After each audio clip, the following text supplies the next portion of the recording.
จ้าสบายดีเนาะตอนนี้เฮาก็ถือว่ามาเดินเดินในการร่วมกิจกรรมเนาะใน2วันแล้วเนาะที่ทางบริษัท Pasco ลาวของเฮาได้พากันมาร่วมกิจกรรมในการทิศเที่ยวในครั้งนี้เนาะถือว่ามื้อนี้เนาะเฮาก็สิมาสัมภาษณ์นะทั้งสองท่านเพิ่นถือว่าได้เดินร่วมกิจกรรมของเฮาเนาะว่าเพิ่นสิมีความรู้สึกแนวใดที่ว่าภายหลังที่คณะของเฮาได้พาเพิ่นเที่ยวเนาะ2วันแล้วครับเดี๋ยวสิมาสอบถามเพิ่นว่าชื่อเสียงแนะนำมาจากไหนเนาะเจ้าสบายดีอาจารย์เนาะเจ้าสบายดีข้าพเจ้าชื่อสุริเนาะมาจากบ้านห้วยสาดเมืองปากคลองแขวงจำปาสักนั่นแหละกับเจ้าชื่อนางบัวขายดวงหวังมาจากเมืองปากซองบ้านนดวงเมืองปากซองจังหวัดตากโอเคเนาะก็คือเนาะที่2วันที่เฮาได้เดินทางร่วมกิจกรรมร่วมในวันนี้เนาะในการเที่ยวนี้เนาะความรู้สึกของอาจารย์เนาะอาจารย์สุริเป็นจังไดเนาะเจ้าผมรู้สึกของข้าพเจ้าเนาะได้มาเที่ยว2วันนี้ตื่นเต้นหลายเพราะว่าบ่เคยมาเที่ยวเมืองไทยจักเทื่อเนาะมาเที่ยวเทื่อนี้ถือว่าเป็นครั้งแรกเนาะในชีวิตเนาะข้าพเจ้าถ้าว่าบ่ได้มาเฮ็ดเวียกนำบริษัทPasco ลาวนี่คิดว่าคือสิบ่มีโอกาสที่ได้มาเที่ยวประเทศไทยจักเทื่อโอกาสจะบ่มีเลยเนาะโดยแม่นล่ะคือว่าอาจารย์มานี่เรียกว่ารูปแบบนักธุรกิจบ่ล่ะผู้สนใจสินค้าซื่อๆจังข้าพเจ้าเองมานี่แม่นมาในนามรูปแบบธุรกิจเนาะเจ้าคือว่าอาจารย์มานี่ง่ายบ่ที่ว่าได้มาหรือว่าแบบว่าซื้อตั๋วมาบ่ดื้อแนวใดข้าพเจ้ามานี่แม่นมาแบบตัวเน็ตธุรกิจเนาะธุรกิจแบบซื้อปุ๋ยแล้วไปขายต่อ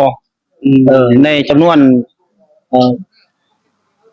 หลายบ่บ่หลายประมาณอยู่2ตันเนาะ2ตันได้ไปเลยหมดเจ้าก็ถือว่า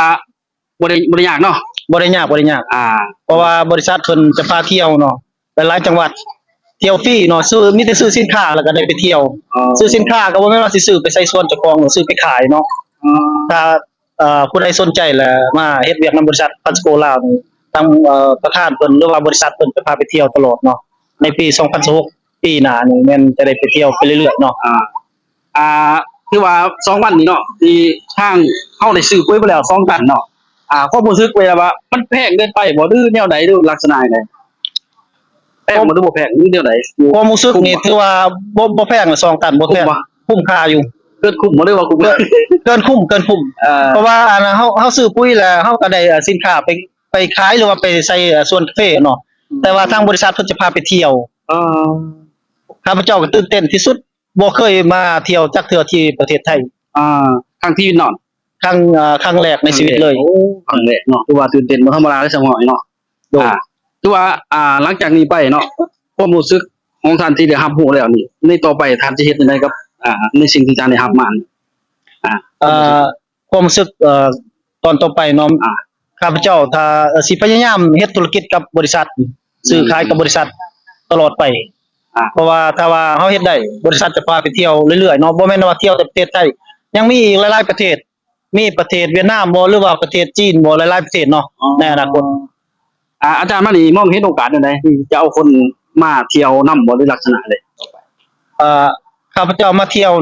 วนี่มาประเทศไทยนี่แนมเห็นโอกาสอยากเชิญชวนพี่น้องผู้ที่สนใจเฮ็ดธุรกิจหรือว่าผู้ที่ว่าอยากซื้อปุ๋ยใส่สวนก็ได้เนาะใส่สวนกาแฟเอามาเที่ยวนำได้เที่ยวไหนเนาะแต่ว่าเตรียมตามเบิ่งนี่ถือว่าเห็นแล้วเนาะว่าสิเอาไว้บ่แน่แม่นบ่ในรอบหน้าเห็นแล้วถือว่ารอบหน้าสิมีทริปเที่ยวอีกประมาณ 3-4 ทริปถือว่าทางอาจารย์มีความตัดสินใจจะร่วมเลยบ่หรือจังได๋ข้าพเจ้าสิตัดสินใจร่วมเลยคือเก่าถือว่า 100% เนาะเจ้าความรู้สึกของเพิ่นเนาะแล้วสิถามเนาะว่าเพิ่นมีความรู้สึกจังไดเนาะในการเดินทางในครั้งนี้เนาะได้ร่วมกิจกรรมของเฮาในครั้งนี้เจ้าเนาะรู้สึกดีใจกันนะคะปานว่าน้องดีใจเด้หรือว่าเอางานแต่เกิดมาเคยถามมาประเทศไทยบ่เคยเนาะเพิ่นมาครั้งแรกเอาเคยไปใช้ในอยู่ในเขตไทยได้บ่ประเทศไทยครับเคยมานะเพิ่นมามิดอยู่นี่แหละก็ชีวิตเห็นบ่แม่นแหละเอา2วันที่ได้ร่วมกันมานี่ถือว่าความรู้สึกลึกๆนี่โอ้ยดีใจขนาดดีใจแฮงบ่แม่นดีใจขนาดตื่นเต้นกันนะน้ำตาจะออกเนาะแม่นเคยฝันบ่จะได้มาร่วมบ่เคยคิดว่าถ้าเราบ่เฮ็ดแบบนั้น โครงการอันนี้ปัสโกลาว Pascola แต่มาแม่น เออ ที่หัวหน้าเราเฮ็ดเด้ก็เลยจะมานำเรา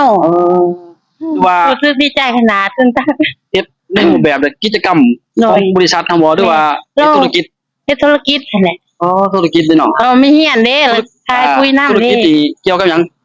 ขายปุ๋ยเกษตรนา ปุ๋ย โน ของเซนาโนเนาะ แม่น อ๋อ แต่ก็มีหลายอย่าง PYM อย่างเด้ก็มี โอ้กาแฟก็มีอีก แม่นเอาสมุนไพรเด้ อ่า บุญหลายอย่างนะ อ่า แต่จะ คือว่าอ้าวที่บ่เห็น2วันเนาะที่ว่าเฮาร่วมกิจกรรมในวันนี้ความรู้สึกของเฮาแบบลึกๆแท้ๆเนาะที่บ่เห็นแล้วสามารถต่อยอดได้เลย ก็อยากให้เราเฮ็ดต่อเลย เฮ็ดต่อเนาะ แม่น คือว่า เองก็อยากเขาอยู่กับมันขาดร้านเด้แต่เราเฮ็ดอันนี้ก็ไปนำเรา คือว่า ขายซอย 1,000%เลยเนาะ โดย ทริปหน้าไปบ่ทริปหน้า ไป ไปอีกเนาะ โอกาส มันมีอีก 2-3 ทริปของบริษัทของเฮาเนาะถือว่าจะร่วมเฮาในหูแบบใดแต่ก็ปรึกษากันตื่น โดย เนาะถือว่ามีตอนสุดท้ายมีหยังฝากทีมงานเฮาบ่เพิ่นบาทเนาะ พี่น้องพ่อแม่ประชาชนน้องเฮานี่แหละเอ้าพ่อแม่พี่น้องไม่ว่า คนฮักแพงนี่แหละอยากให้เขามาร่วมกันนะมาซื้ออันนั้นคุยแล้วมาเที่ยวนำกันมันม่วนเด้มันพัสโกลามันมีความจริง โอ้เห็นหลายเนาะ แม่นเห็นหลายอย่างมาเที่ยวกับม่วน ถือว่าเต็มที่เนาะ แม่น ทริปหน้าทริปมื้อถือว่าบ่ผ่านเป็นบ่ โดยสิชวนเขามาซื้อคุยหลาย โอเคเนาะทางอาจารย์มีหยังฝากตอนสุดท้ายเนาะทางรายการ ตอนสุดท้ายเนาะขอฝากตั้งคนรักแพงหรือว่าพ่อแม่ประชาชนที่อยู่บ้านใกล้ชิดมิตรใกล้เคียงเนาะถ้าผู้ใดสนใจอยากมาเฮ็ดเวียกนำบริษัทพัสโกลาวจะพาไปเที่ยวเนาะซื้อปุ๋ย2ตันหรือว่า3ตันได้เที่ยวเลยเนาะปี2016นี่เพิ่นไปเที่ยวพาไปเที่ยวแบบเต็มที่เลยถ้าท่านใดสนใจติดต่อทางเบอร์โทร02099885269ก็ได้ เฟซมีบ่ เพชรก็มีเพชรเป็นภาษาลาวเดอสุริปากซองสามารถติดต่อได้ สามารถติดต่อได้เนาะ จ้า ฝากไว้ทุกท่านเนาะเพราะว่า